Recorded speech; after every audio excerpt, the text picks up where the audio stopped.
So we need more of those type of conversations in our society. Yeah. Well, look at with this whole, Trump and Biden situation.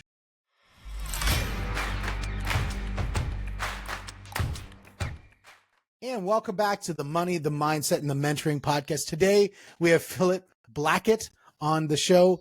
And Philip, we're going to start talking about how we can figure out really like U.S. politics, how we can figure out family dynamics, and create an amazing business environment for people to work in. And what's the one thing that we find is as uniform for all of those topics is communication. Now, look, we know politics right now is a really hot topic in the United States, and that's why I'm so excited about this conversation. We've got, Biden and his whole entourage. We've got Trump and their whole entourage, and everybody in the middle. And the one thing that we've seen in this country is a lot of great divide happening. And when we see in relationships, what's the one thing that happens as soon as somebody get married, like everybody around you is convincing you to get married. You're like, great, I got married. And they're like, just kidding. Half of you are going to fail anyways. And I'm like, why would you tell me that at the beginning? And so we see that. And then we see in the work environment, there's just a lot of demise that happens in the work environment, a breakdown of communications. And I think the big thing that happens around that is all about how people handle when somebody has a different opinion. So Philip, thanks so much for joining the show. Really excited to talk about this really important strategy of how do we have really good communication? How do we disagree without being disrespectful? And just happens to be the name of your book. Let's go. Thanks so much, Steve. Happy to be here with you.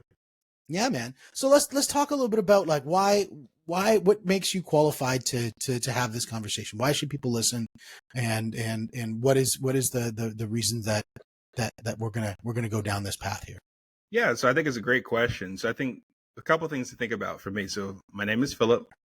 I am a husband, a father, a son, not the Holy Spirit though. I was gonna say, man, like I didn't know we were gonna go there, but I've worked for people. People have worked for me.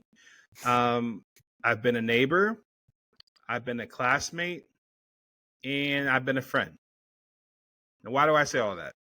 These are all the different functions or roles I've played in my life up to this point, and they all deal with relationships with people. And what I realized in my short 39 years of being here is that, to your point, Steve, communication is absolutely important for maintaining and growing relationships. And one of the things that is very concerning now that I think a lot of people can really resonate with is, how do we go about relationships when we're coming across people that we disagree with? And the challenge I have with that is that's not necessarily a new thing. People have had different points of view since the beginning of time. You're just finding out about it and you're saying to yourself, what do I say now? I don't agree with what this person says. Do I unfriend them? Do I give them the ghost treatment, the cold shoulder? Do I put them on blast in social media for what they had to say or what they posted? Or do you find a way to learn about what that person is thinking truly behind the scenes and figure out a way to navigate the disagreement? I think I'll take one of the roles for me as far as relationships. I've been married for 8 years. And if someone told me that the only way I could stay married to my wife is that I have to agree with her and she has to agree with me on everything, we wouldn't have made it past the honeymoon stage. Yep. Let alone the wedding planning. It's like, hey, I want this for hors d'oeuvres. No, I want this. Okay, we can't be together then. Well, it goes to, I think there's a lot of social norms and sort of meme style statements that get said in population that becomes almost like an edict. Mm-hmm. And I think they create a lot of divisiveness in society of, I want and you want and not what we want. And one of them is, I hear this statement all the time of happy wife, happy life, happy life. Mm-hmm. And that statement in itself is a very dangerous statement because it's very polarizing towards one individual rather than polarizing to, happy relationship, happy husband and wife, mm-hmm. or happy partners, wherever you want to go with that. Yeah. But the idea is that, we hear all these things that drive us into ways that we think around inclusiveness that really isn't inclusive. Mm-hmm. and around ways that we communicate that really is not effective communication. Right. And I think to another point too, Steve, we also live in a world now where when I was growing up, when it came to business, a oversimplified statement that kept on being like the maxim of things was sex sells, right? Mm-hmm. Now you can apply that too, but what also comes up is division sells, Yeah. polarization sells, fear sells. So you have actual businesses, and I would argue industries, that for them to survive and to thrive nowadays going forward, they have to put out content in a way that gets people from one group to not like the other. Yeah. So you are basically creating a culture that is teaching us day by day with the help of social media, that is influencing us to say, hey, the way I handle disagreements is I put somebody down. Mm-hmm. The way I handle my disagreement with someone is, if I'm on a dating app, I swipe left if you are of this particular belief system. Yeah. Right. And so what happens here is we're getting to a point that in all our different relationships, you're putting yourself more and more into like a bubble that is not true. It's not realistic. I can't cover you forever, Steve. Like, you're gonna come across somebody you don't see eye to eye on. Okay. How do you deal with that? And I think that we just live in more of a world that's not, we've lost our way on how to go about that. Because to your point, hey, for me to be married this long, you've been married for 15 years, that's the most intimate and close of relationships. Like, you are literally like naked in front of your spouse. Like, I can't hide anything from you. Like, how are you still with me? So if that's the case, you can be with someone for that long, good or bad, ups and downs, whether you agree or disagree. What's the takeaway that we can learn as far as why these two people would still be together in spite of it, that we can apply to people, that whether or not they're husbands and wives, or sons and daughters, parents and children, colleagues at work, friends, or social media connections of sort, these relationships where you're not with somebody for the rest of your life. Absolutely. And I think one of the things you brought up in our preamble was the idea around building relationships, and how when you build a relationship, you're going deeper. And as you go deeper, you start to discover things. If we think of a mine shaft, as we start drilling and we're just in that topsoil, all we're going to find is worms and a little bit of gravel. As we get a little bit deeper, we might find things like copper or granite, and we get a little bit deeper, we might find aquifers. And each time we drill a little bit deeper, we're going to find and discover something that we didn't know before. Now, some of those things, as a person who is involved in a 10-year lawsuit around drilling, I can tell you, you will discover things that you don't want to find. And that's what's going to happen in a relationship. You will find things that all of a sudden, now you're going to have a point of disagreement. How do you handle that? Mm-hmm. Absolutely. So when you look at the idea of handling those things, the first thing we look at is the idea of that moment. It's not about the drilling. It's not about the person operating the drilling machine. It's not about the ground itself. It's about the thing that you just found. Mm-hmm. And it's the idea of separating the person from the idea itself. So let's explore that a little bit. Yeah. So, what I talk about in my book is a 5-step framework on how do you navigate disagreements. And step one, as you're alluding to, Steve, is how do we separate the idea or belief from the identity of the believer? And why is that important? Because depending on the issue at hand, the person you talk to, you might come across something that person is so intertwined with that it essentially becomes who he or she is. Like, my whole state of existence is hinged on this one idea, right? Which makes it challenging if you disagree with it. And it becomes apparent to that person that you disagree with it, because now they may take of it as, oh, you disagree with who I am. You don't like who I am. You are criticizing me. You're hating me. And that's oftentimes what can lead somebody to be on the defensive. They can build up their wall. They can get aggressive with you. They can start calling you names, things can get ugly really quickly, to the point of saying, hey, my existence is predicated now on you no longer existing, because Mm. just your presence around me is impacting who I am. So now we've gotten to a whole another realm, a realm here. But if we just simply state, listen, it's not about you necessarily. I know you really agree with it, and this is really important to you, which I appreciate. But if we want to talk about it, the idea, we just got to keep it focused on just the idea. Like, let's try to detach ourselves from it, right? Because otherwise, it's hard to move forward on that. There's a book called The One Thing, written by Jay Papasan, and he really talks about the idea of being able to build up a new identity of who you are. And the first thing is, so a lot of times people start with motivation, and motivation is great, but usually motivation will come at a moment. It's almost like a flash of kerosene, and then it's gone. And to really start to get into developing who you become or who you want to become, you've got to get into a state of discipline. And in that state of discipline, you're going to repeatedly start to build something up. And whether it's going to the gym or a new application of a functionality at work, whatever it is, you're going to start to build into that. And through discipline and just constantly focusing on that, you're really going to create that new semblance of a pattern. And that pattern is going to be fed through willpower.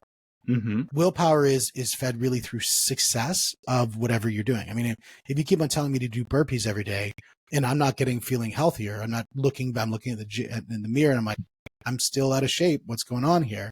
Not realizing it's the Cheetos, not the burpees. But I'm gonna start to give up. I'm gonna start saying the burpees aren't working. Like I'm gonna stop doing that.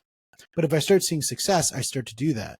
And as I start seeing success through willpower, achieved through discipline, being fed by motivation, I start to create an identity. Mm-hmm. And then, so this is where it's really interesting. And we start thinking, if I'm having a conversation with that person around, they've just built through discipline, through willpower, through motivation, and what they might perceive as a long time investment of getting into who that identity is, of who they are. And this is where identity politics becomes very dangerous, is that they now identify themselves as one and the same with whatever their belief pattern is. Mm-hmm. And if you disagree with that, how do you decouple that? Right. So I think how you decouple it is one of the things that comes up top of mind for me, because I was trying to put myself in the same shoes of what you're saying, Steve, where it's just like, for me, I'll use myself as an example, right? The first thing, if I was going to be in identity politics, if you want to call it that, is identify first as a Christian, Mhm. right? That to me is the most important part of who I am, right? I follow Jesus Christ, right? Mhm. Now, with that being said, I come across people on a regular basis that don't believe in what I believe. They believe it's something completely different. They may think that what I believe is nonsense, Mhm. right? But what has to happen for me is, one, I'm already coming into the room expecting or understanding not everyone's going to think the way I think. And that's okay. In some sense, we got to help people understand that, what you believe, what you think, I'm not saying you shouldn't. I'm just saying that you also should understand the real world understanding of not everyone thinks the way you think. So you shouldn't be shocked when you come across people that oppose what you think or think something different. That's part of the reason why echo chambers are so dangerous. Mm-hmm. Because when you're not exposed to ways of other people thinking differently, this is something that I learned when I was growing up, where my mom would tell me, for example, hey, Philip, even if you feel a certain way politically, you need to open yourself up to what other people are saying on the other side for two reasons. One, it honestly it tests what you're saying, if what you're saying really holds water, if it makes sense afterwards, after seeing what someone else says. But two, it reminds you that you live in the real world. And the real world is composed of people that think like you and people that don't think like you. And you got to figure out a way to be accepting of that. And you got to figure out a way to deal with that, because you can't be in a bubble for the rest of your life. And Absolutely. so a way to decouple is getting that sort of mindset and approach of saying, hey, this is what I believe. And I also understand I'm going to come across people that agree and also disagree. And that's okay. We can still have conversations. We can still be friends. We can still work together, even if we don't see things eye to eye on everything. It's one beautiful thing about violent sports that I love the most. And I do Brazilian Jiu-Jitsu, and for a long time I played rugby. And one of the greatest things, if I look at rugby as a sport, one of the greatest things about rugby is you get on the field and it's maximum violence. You're going to stamp on their head. You're going to punch them in the stomach. You're going to tackle them as hard as possible. And you're going to create extreme violent moments. You're there for the purposes of winning. Once you get off the field, you go to the pub, you find that person who's right across from you, you buy them a beer, and you laugh about it. And you say, man, that time when you hit me, that was a fantastic hit. So you come off with so much respect. You in essence are having a massive disagreement on the field, but when the disagreement is done, you're still respecting that person, and you're still saying, hey, I respect what you did. I respect the way that you fought on the field. But when we got off the field, we shook hands. And as you say in your book, you talk about we still love that individual, even though we still had that massive disagreement. Yeah.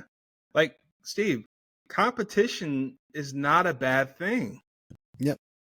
I love to be in a world where meritocracy rules the day.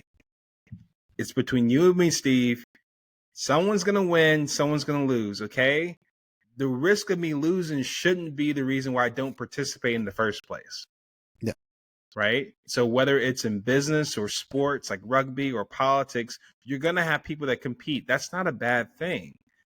But what you illustrate that's so beautiful is the fact that even if you compete, you give it your all. You're like coming like violent in what you do within the guidelines of the sport. For the fact that you can still come together for a beer afterwards, laugh it off, be friends about it, and still stay in touch until the next time you compete, I think that's a missing art we have.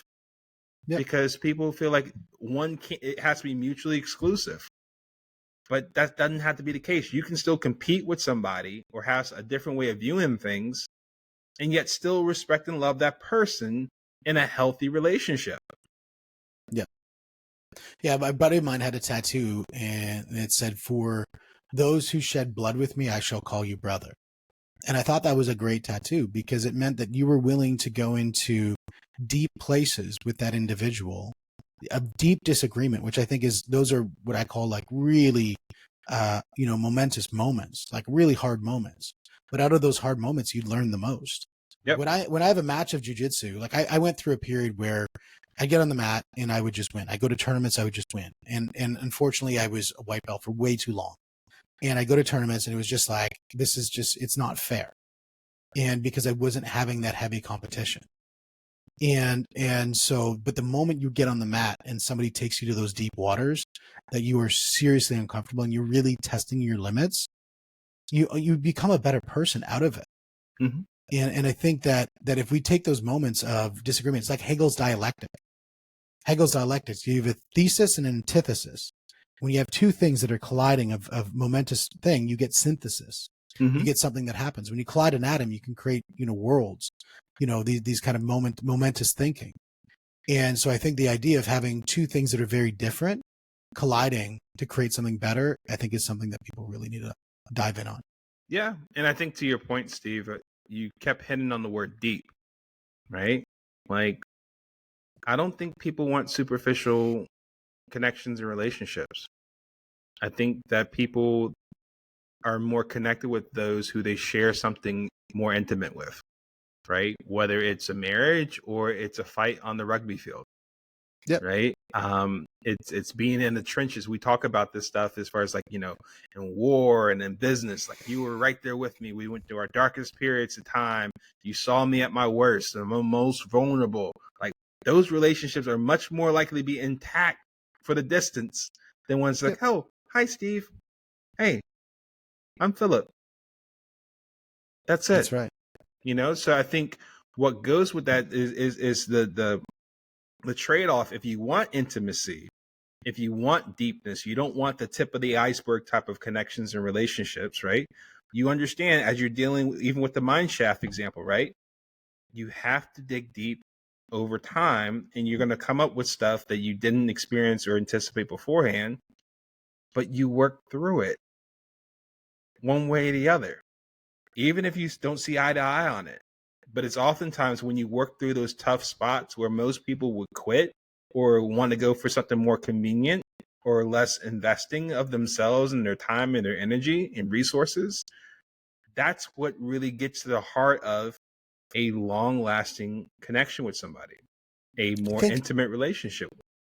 I think husbands and wives or partners who are looking to create better intimacy have a lot to learn from a street fight.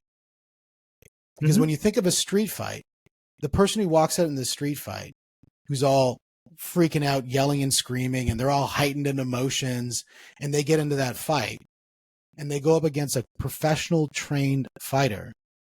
The professional trained fighter can sit there, and they can, as long as they have good defense, they can weather the storm for maybe 30 seconds in a minute. Because most people get in a street fight, they'll last 30 seconds in a minute. They're on the ground or they're just tired out. They're exhausted. Because that emotional hype has gotten them to a state that they'll tire out so fast. The trained fighter, oh, you're tired now? Okay, now I'm going to start. Yeah. Now it's my turn. Now I'm going to start to test you. Yep. And what the person in a relationship can learn from that is that when they get into that moment, is that leading by emotions isn't what's going to get you to win. Leading by emotions is going to get you tired. Leading by emotions is going to make you to make decisions that maybe you shouldn't have made. And it's going to get you into points where you don't want to get to. And so the idea of in a relationship, whether it's a spouse's or a business relationship, leading with emotions is not going to get you to the goal line. It makes me think of a quote to paraphrase. Commitment is what happens when the feeling you were in when you first decided to start goes away.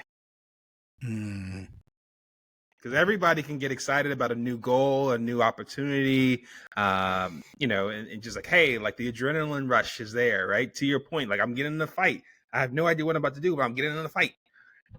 But you make it past that minute or 3 minutes if you're in a boxing match, right? Okay, like you're gonna do this again. The energy I was at before is different from what it was when I got started. And that energy level, if you've got random acts of energy, random people doing random things produce random results. And emotional output can produce very random outcomes, where a logical baseline can get you to the goal line. If you go into that disagreement with that person you really care about, and if you start off with the idea of saying, hey, look, no matter what we say about the idea of our opinions, we're going to start off saying we both love each other. Yep. If it's partners, we both love each other. We're both looking for the best outcome. Yep. So this is what we're going to do. We're going to schedule this discussion. We're not just going to have it because of an emotional outburst. And we're going to get into that moment and say, okay, now we're going to sit down and have this conversation while we're both level heads, moving towards a goal that we both agree that we both want to get there. Right? That's where it goes to your idea of where you talk about is separating the ideas based on merits without dramatic emotional effect.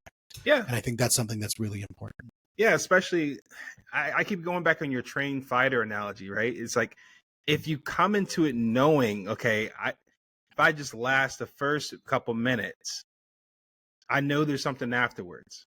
The other person may not know of it, but it's to your advantage to know the rules of engagement, how we're going to go proceed.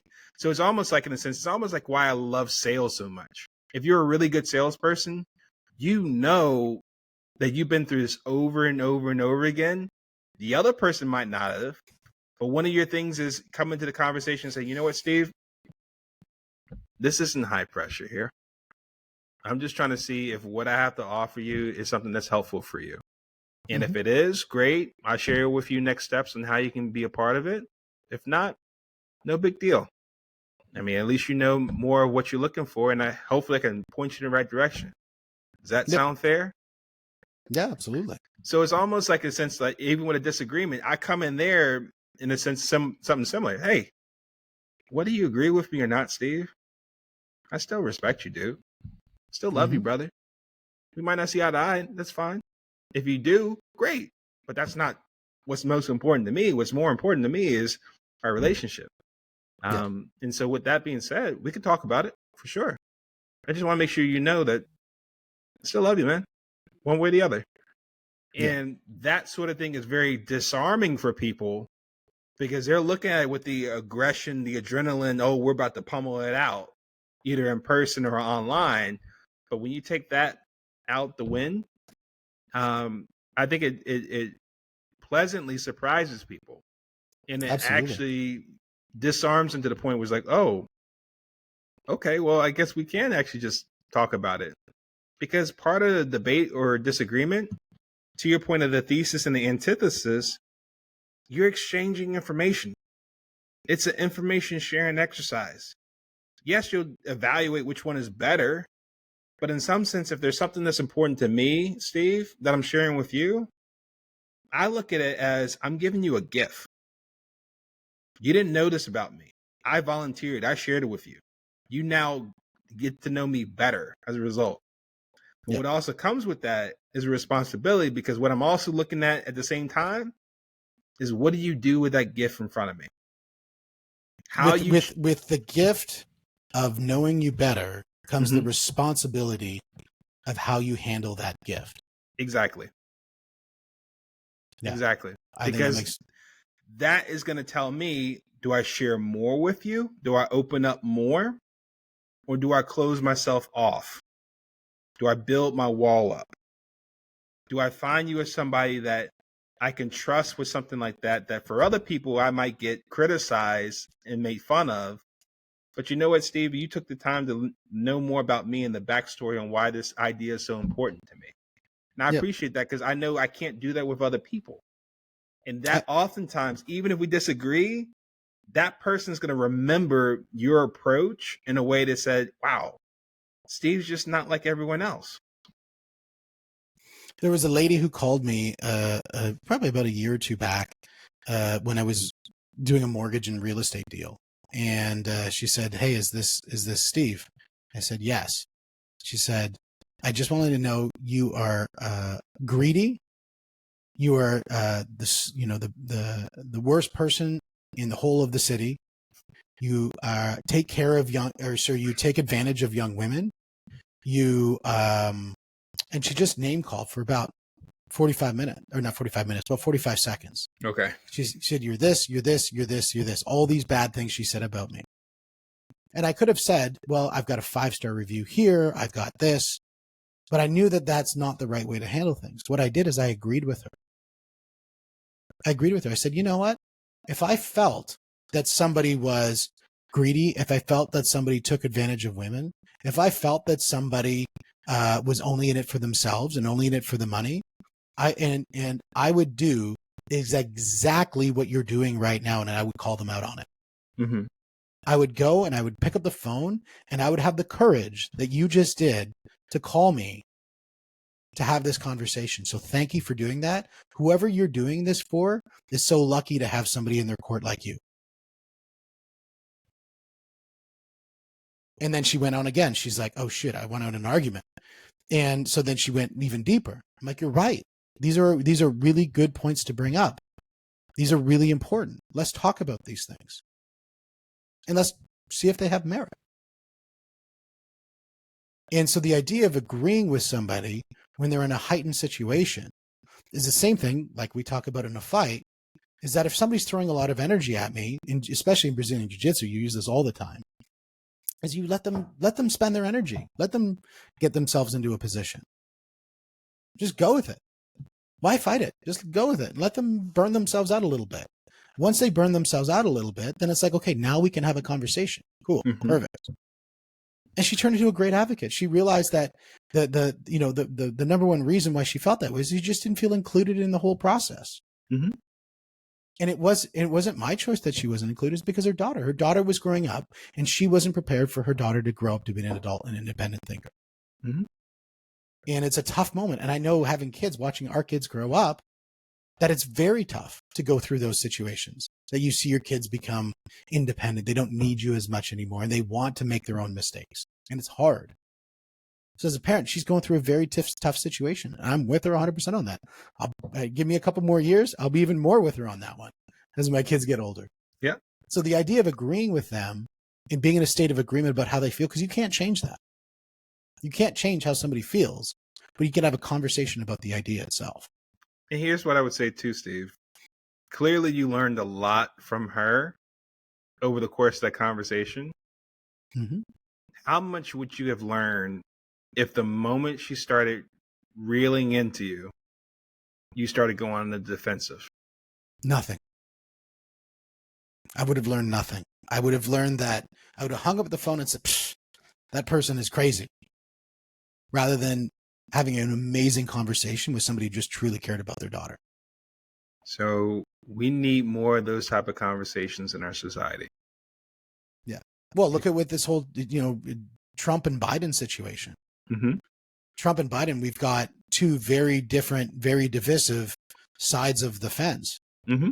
And especially given the current shooting that happened recently, is that going to create more moments of divisiveness, or are people going to look and say, hey, how can we actually come back together and have meaningful conversations around points of governance rather than around the individuals in governing?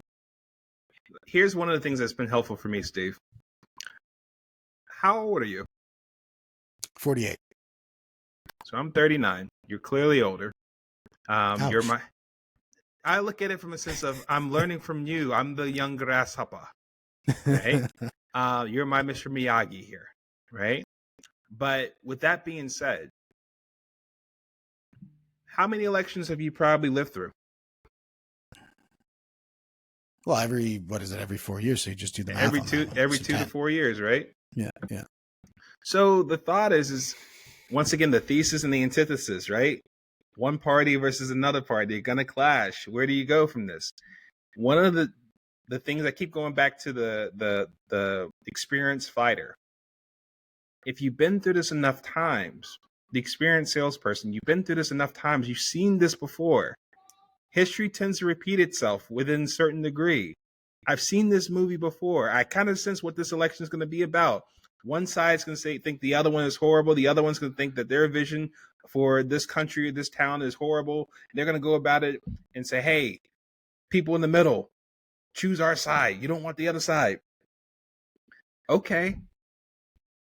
There was disagreements 4 years ago, and then 4 years ago before that, and then 4 years ago before that, and they'll keep going 4 years down the line. But what's helpful is helping people understand that we've been through this before. Let's figure out how to better navigate it compared to the last time we did it, though. Because I would imagine there's definitely some people with a vested interest to keep people divided, to keep people fearful, to keep people angry to the point of wanting to potentially take somebody's life. But we can choose a better way. We can choose a better way to handle disagreement, where I was friends with you before the election, Steve, and my intention is that we're going to still be friends after this election. Because I don't want a friendship that's dependent on which side of the election cycle we're on. Oh, there's another election. Okay, I'm not going to talk to Steve anymore. I'm going to We're unfollow gonna have a 4-year him. hiatus, and then we'll be okay. Right. Like that's, like I said, like what would your marriage look like if that was the case? Right. So it's helping people understand. Yes, elections happen every 2 to 4 years. We got to deal with that. Yes, we're going to have difference of opinions. Okay, we're going to deal with that. But what should be more important, which is the last step of my framework, is it should be more important for us to build our relationship between you and me, Steve, rather than trying to pose who's right or who's wrong. Yeah, and to add on that is the idea that a deeper conversation will create a deeper relationship. Deeper conversations have the consequence of finding things that we don't agree on. Mm-hmm. But to retain that deeper relationship is to figure out how we're going to handle that and still keep the open conversation, even though we have a diversity of opinion, Mm-hmm. a diversity of belief, a diversity of pattern of behavior. But we still believe that relationship is important, so we're going to keep that relationship as the ultimate focus for our activity. I mean, I definitely will say this, Steve. Diversity goes beyond what you see on the outside. Diversity includes what people think on the inside. But if we don't have an environment that honors that diversity of thought, we're going to become a much more shallow people as a result of it. Well, if we maintain the belief that beauty is only skin deep, then we could also say the same thing about visual diversity. And it's only skin deep. And I think having a deeper framework for relationships that exceed what we see, more about the relationships of how we handle things that are deeper, more impactful, and move forward that way, I think we can become greater as a society. Absolutely. Yeah, I'm with you 100% on that. My friend, so for people to get a hold of you, I would say they would go to your website, and your website is the dreambusinessmakeover.com. When they're trying to figure out how do they handle, using their business, communicating better in their business. Sometimes it's communicating with people, and sometimes it's communicating with technology. And as we start to see a convergence around the idea of relationships with people and relationship with technologies, there starts to become this almost cyborg style relationship we have with technology going forward. It's definitely something that's in the front of mind for people. So for them to find you, dreambusinessmakeover.com is the best spot to go. And I would say that's an absolute spot. The other thing to do is to look for your book. I think your book is a great book for people to look at. I loved having a discussion around disagreement or disagree without disrespect, how to have a respectful debate with those who think, believe, and vote differently from you. And that's at Amazon, that people can find that as well. Yep. And my man, it's been so good having a chat with you, Philip, and really breaking down the idea of how to have a conversation around really things that are important. Because when it's important, people are going to get passionate about it. And to be able to get past that passion and really into the idea and come together to solve something that we can either agree to disagree, or we can find something better together. Absolutely, Steve. It's been a pleasure talking to you about this. I enjoy these type of conversations and wish many of us have more of them. So thank you for this. Beautiful. Thank you. And guys, this is the money. This is the mindset. This is the mentoring podcast. We will see you on the next one.